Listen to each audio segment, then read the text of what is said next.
Academica Media.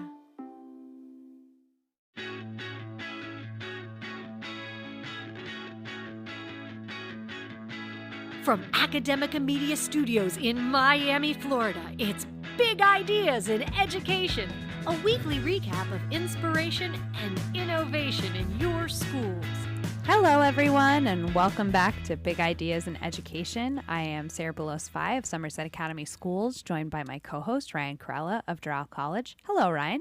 Hey, Sarah. Good to see you. Good to see you as well. What do you got for us this week? Oh, cool story from the LA Times. With more students falling behind amid the pandemic and schools experiencing rising educational inequity as a result, some reformers are advocating for changes in the way that students are graded. In a recent LA Times report, Paloma Esquivel wrote that many California schools are shifting their grading standards away from traditional point-driven systems and more toward more forgiving, mastery-based evaluations. Schools are encouraging teachers to allow students to revise and resubmit graded assignments rather than having their first grade be set in stone and not penalizing students for missing deadlines. In support of these reforms, LA Unified's Chief Academic Officer Allison Yoshimoto Towery said, and I quote, "Just because I did not answer a test question correctly today doesn't mean I don't have the capacity to learn it tomorrow and retake a test. Equitable grading practices align with the understanding that as people, we learn at different rates and in different ways, and we need multiple opportunities to do so. In addition, as part of the grading reforms, California teachers are also being encouraged not to base grades on any factors that are not directly related to whether a student has learned a concept, meaning that things like student attendance, late work, student engagement, or even student behavior should not go into a student's academic grade."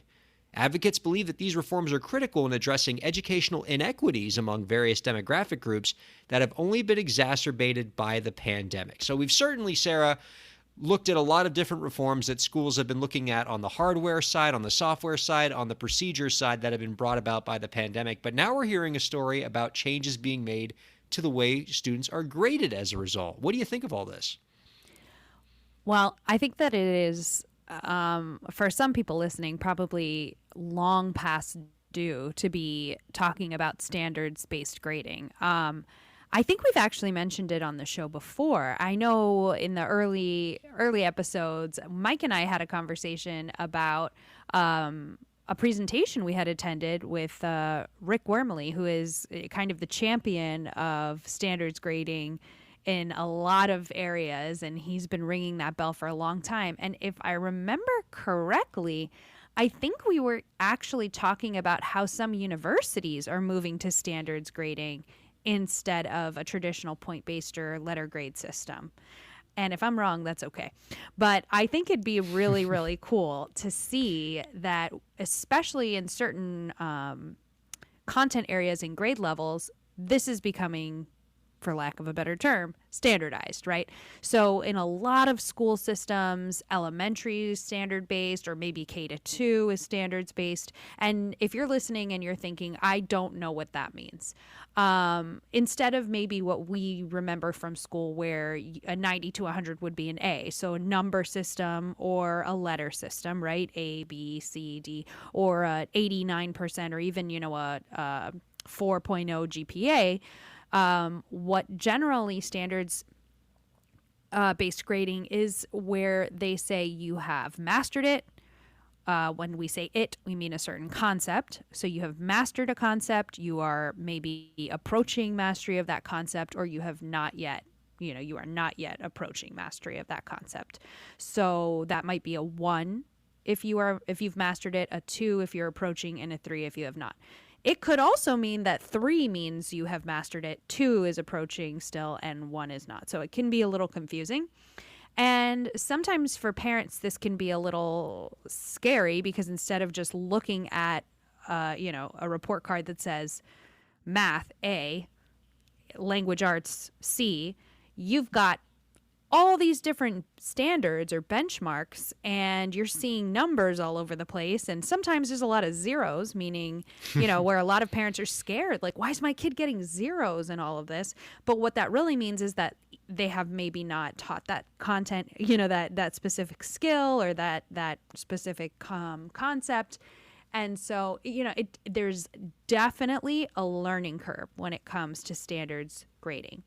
However, there's also a lot of benefits, especially when we're talking about a school year, or at this point, we're talking about multiple school years in which attendance is not guaranteed, right? And we have to have multiple opportunities for students to attempt mastery, or demonstrating mastery of content.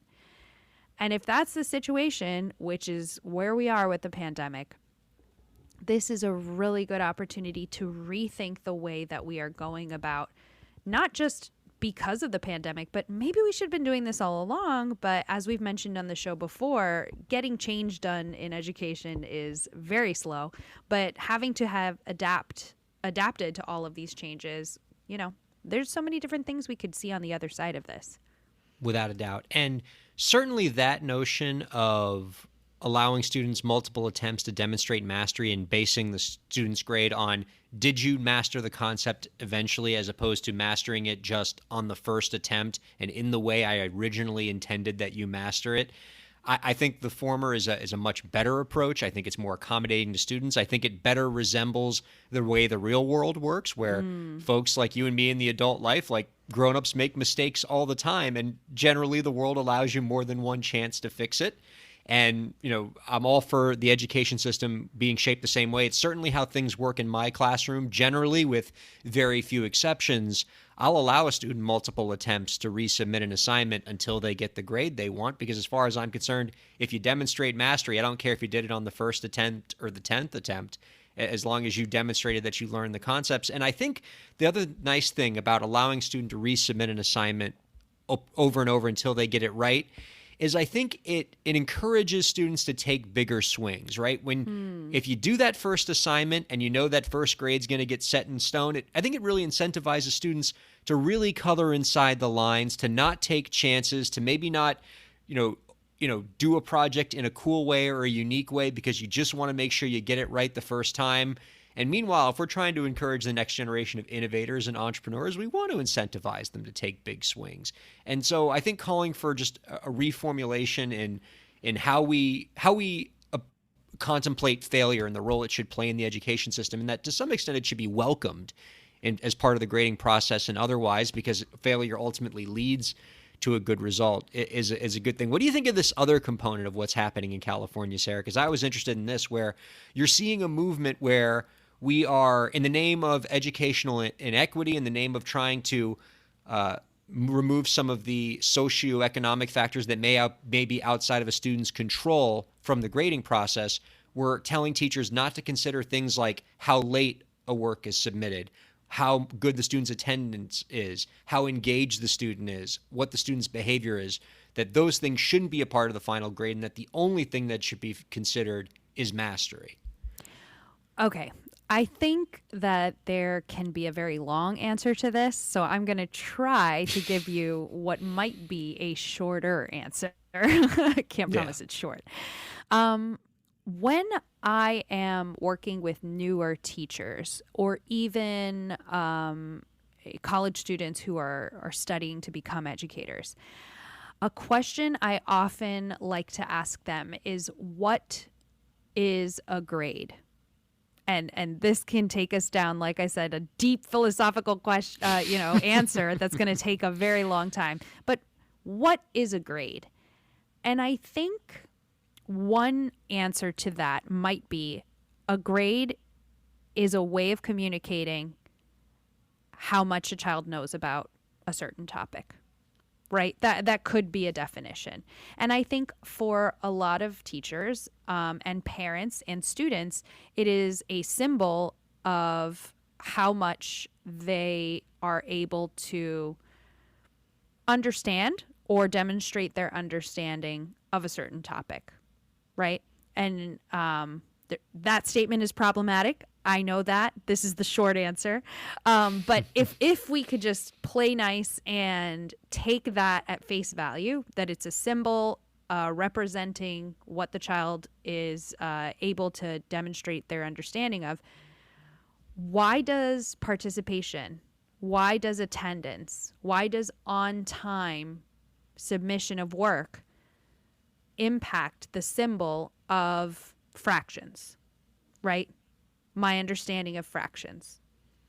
Does it? Yeah. I mean, when you think about it, it makes no sense what some grading systems allow as the calculation or as part of the calculation of a child's grade. You know what I mean? It kind of makes you think, like, why did we do this in the first place if what we're trying to communicate is their understanding of social studies or of art history or what have you, you know? Yeah. Generally, that tends to be the camp I'm in too, especially because, as this article suggests, a lot of those things that you're evaluating when you're evaluating whether a student submits work late or whether a student is behaving or not, there's a lot of confounding factors there. There's a lot of things that are outside of the student's home environment, especially things that are being exacerbated by the pandemic, that are finding their way into a grade like that. You know, as we've said before on this show, student misbehavior is not a disease, it's a symptom. And, you know, if you're punishing a student for the symptom, particularly one that might be outside of the student's control completely, then, you know, is that really a fair way to evaluate? But in response to this article, Rick Hess said something that I will give some credence to, which is, I mean, you know, while still holding, you know, he still acknowledged that there's definitely some value in, yeah, maybe we should allow a student to resubmit assignments. He does say at the same time, you know, showing up on time, delivering things on time, you know, being a well-behaved person. These are all traits that we want to encourage in students, and we want the school system to teach students. So why shouldn't that be part of the evaluative practice? And why shouldn't that be part of what we're evaluating students on? Well, in well, I guess I shouldn't say a lot, but I know of many school districts where character, citizenship, well, not citizenship, that's not what I meant to say, but character traits such as that which you were just mentioning that Rick has quoted, they are taken as a separate evaluation. So, like, you might see, you know, your grade for social studies, for language arts, for history or science, so forth. But then there are these character traits as well. You get an attendance, I wouldn't say you get an attendance grade, but you get an attendance rating, you get a character rating. And so I'm not trying to say that these are not valuable things that we should be teaching and assessing and giving feedback on. I just don't think that it is accurate or appropriate necessarily to be saying that your history grade is reflecting the amount of times you've showed up on time to my class. Does that work? It does. And what you are advocating does seem to be the way that a lot of these California school districts are drifting, in terms of taking some of those non-mastery categories and putting them as separate grading marks, but isolating them from mastery, which in itself is graded independently. Right. I mean, think if that's the best way to argument go. is towards that we want to develop well-rounded, you know, citizens, and we want them to be productive members of society, we want them to understand that we value as a society people showing up to work on time and doing their job well and being collegial and empathetic of others. I mean, now we're even kind of getting into what these other skills that I know we've talked about so many times on the show about, you know, what some people might call soft skills, or these like other skills that are really important that are not necessarily tracked in schools. And you've heard us say it on the show before, but we know for a lot of schools, you treasure what you measure. And so if we want to measure those things and we think that's important, okay, let's do it. Maybe just don't call it your chemistry grade. I'm with you on that. Well, I'm excited for your story, Sarah. You told me a little bit about it on the front end, and I think given what we get to do on a weekly basis here, how could I not be really excited for your story? Go ahead and tell the people. Oh, yeah. So every now and again, I come across an article that I get the feeling is going to be a bit of a hard sell to the audience, in the sense that I'm trying to convince you all that we did not, in fact, write this article ourselves. And it is something out of Forbes, if you can believe it. This month in Forbes, I came across an article. It's Podcasters' Time to Shine in K-12 Education. Oh, yeah.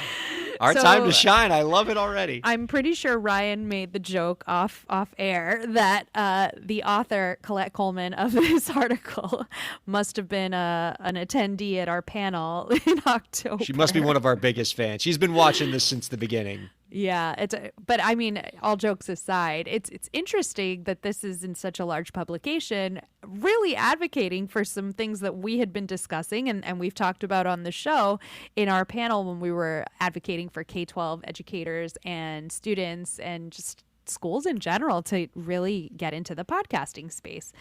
And so talking about all of the different funding mechanisms that have come out as a result of the pandemic and what schools are doing to try to look for innovative solutions, right? To engage what they're calling pandemic weary students. That is so accurate. Maybe looking at podcasting to be an answer. It says here, many tech-embracing teachers have long been integrating podcasts in their classrooms. They use audio to add another layer to their teaching, or in some cases, to replace it. After all, a professional storyteller like Dan Carlin can bring history to life like few teachers can. Podcasts make for good stand-in for lectures, and having students create their own podcasts can be a great way to have kids show what they've learned and synthesize new information. There are some amazing resources in this article that are actually very different from what we presented when we were talking about our ideas, although they do mention Soundtrap, which I know that Ryan pushed in our presentation. Some exciting resources from The Walking Classroom, from the New York Times, APM, and Gen Z Media. So I'm going to link this article in our description box, of course. But it's really just an opportunity to think differently about how podcasting can be used in education. And if you're thinking how and why is this in Forbes, there is a bit of a connection here to ed tech companies and education facing companies that have been using their podcast really in the marketing space and just as a marketing tool, and thinking about how they can reevaluate their use of podcasts to really be more authentic and be student-driven, teacher-driven. And so I am editorializing a little bit on this article when I say it, but I think what they're trying to say here is we need more student and teacher voices. I, of course, am all for it. Oh, I'm so happy. One of my dad's favorite expressions that he always likes to say is, when your only tool is a hammer, all your problems start to look like nails. And I find that as an education podcaster, the more that I podcast, the more that I think that every problem in education can get solved by podcasting. Like, you need a great way for students to demonstrate mastery, podcasting. Try a podcast. You need a way to engage your parents, podcasting. You want a way to empower your teachers, podcasting. You want to promote your school, podcasting. It's such a great all-purpose platform that can really do a lot of cool things. Don't like the way the lunch is served in the cafeteria? Podcast about it.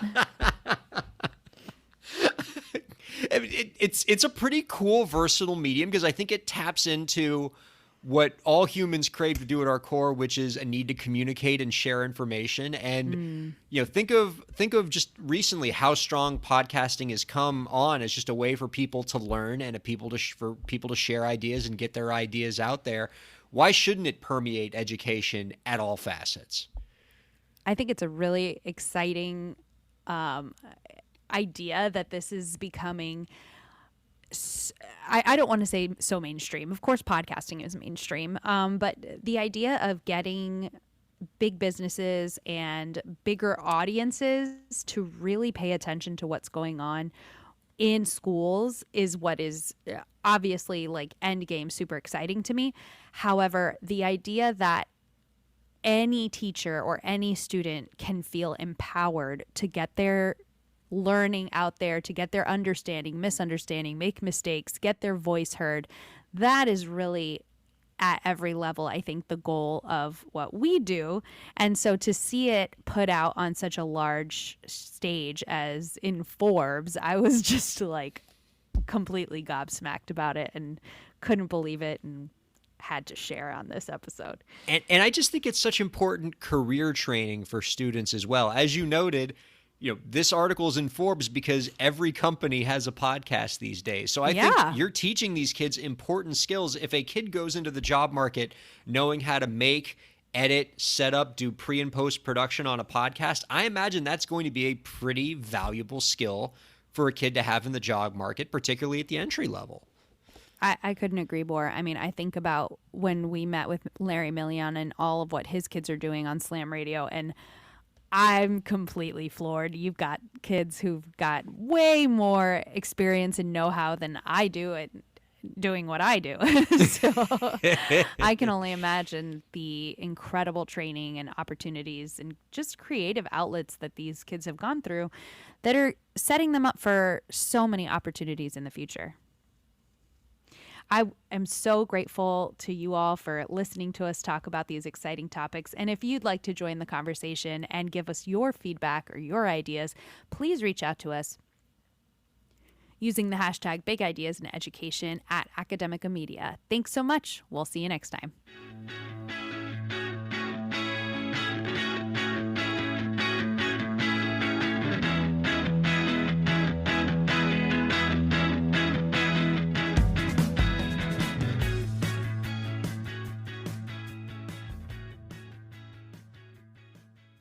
The views expressed on the preceding program have been those of the hosts and guests and do not necessarily reflect the views of Academica, its clients, staff, affiliates, or advertisers.